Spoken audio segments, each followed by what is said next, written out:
ഈ സാനിറ്ററി പാഡുകളിലൊക്കെ പരസ്യത്തില് പീരീഡ്സിന്റെ സമയത്ത് സ്പോർട്സിന് പോവുക, ഓടുക, ചാടുക ഇങ്ങനെയൊക്കെയുള്ള പലതും നമ്മൾ കാണാറുണ്ട് അല്ലേ.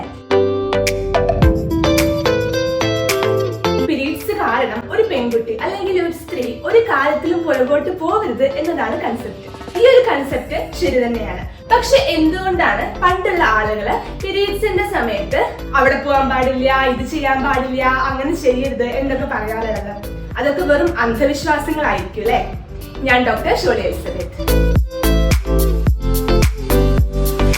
പീരീഡ്സ് ആയിരിക്കുമ്പം ഒരു സ്ത്രീയുടെ അല്ലെങ്കിൽ ഒരു പെൺകുട്ടിയുടെ ശരീരത്തിൽ നിന്ന് രക്തം പോയിക്കൊണ്ടിരിക്കുകയാണ്. ഈ ഒരു സമയത്ത് ആ പെൺകുട്ടിക്ക് അതിനോടനുബന്ധിച്ചിട്ടുള്ള പല പ്രശ്നങ്ങളും ഉണ്ടാവുകയും ചെയ്യുന്നുണ്ട്. അവർക്ക് അതിന്റെ ക്ഷീണം ഉണ്ടാവാം, അല്ലെങ്കിൽ മാനസികമായിട്ട് ചിലപ്പം സ്ട്രെസ്സോ ഭയങ്കരമായിട്ട് ദേഷ്യം വരിക ഇങ്ങനെയൊക്കെ ഉണ്ടാവാറുമുണ്ടല്ലേ. അപ്പം ഇങ്ങനെയുള്ള ഒരു സമയത്ത് നമ്മുടെ ശരീരത്തിന് വിശ്രമം ആവശ്യമായിട്ടുണ്ട്. ആയുർവേദത്തിലും പറയുന്നത് പീരീഡ്സ് ആയിരിക്കുമ്പോൾ വിശ്രമിക്കുകയാണ് വേണ്ടത് എന്നുള്ളതാണ്. പണ്ടൊക്കെ നമ്മുടെ വീട്ടുജോലികൾ എന്ന് പറയുന്നത് വളരെ ആയാസമുള്ള ജോലികളായിരുന്നു.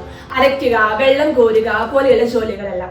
ഈ ആയാസം കാരണം നമുക്ക് പീരീഡ്സിന് പല ബുദ്ധിമുട്ടുകളും ഉണ്ടാവുന്നത് കൊണ്ടാണ് ആ സമയത്ത് വിശ്രമം ആവശ്യമായിട്ട് പറയുന്നത്. ഈ ഒരു കാര്യം നമ്മൾ ഇന്നത്തെ സാഹചര്യത്തോടു കൂടി ബന്ധിപ്പിച്ച് ആലോചിക്കേണ്ടതായിട്ടുണ്ട്. പൂർണ്ണമായിട്ടുള്ള ഒരു വിശ്രമം പീരീഡ്സിന്റെ സമയത്ത് സാധ്യമല്ല എങ്കിൽ കൂടി വളരെ ആയാസമുള്ള ജോലികൾ അല്ലെങ്കിൽ സ്പോർട്സിന് പോവുക പോലെയുള്ള കാര്യങ്ങളെല്ലാം നമ്മൾ ഒഴിവാക്കേണ്ടതായിട്ടുണ്ട്.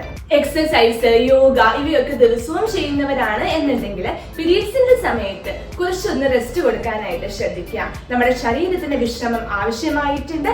അതുകൊണ്ട് തന്നെ പീരീഡ്സിന്റെ സമയത്ത് നമ്മൾ ഒരുപാട് ആയാസമുള്ളത് ചെയ്യുകയാണ് എന്നുണ്ടെങ്കിൽ നമ്മുടെ ബ്ലീഡിങ് കൂടുക പോലെയുള്ള പല ബുദ്ധിമുട്ടുകളും നിങ്ങൾക്ക് ഉണ്ടാവും.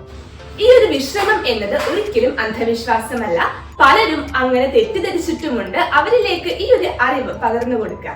Stay healthy, be happy. Thank you.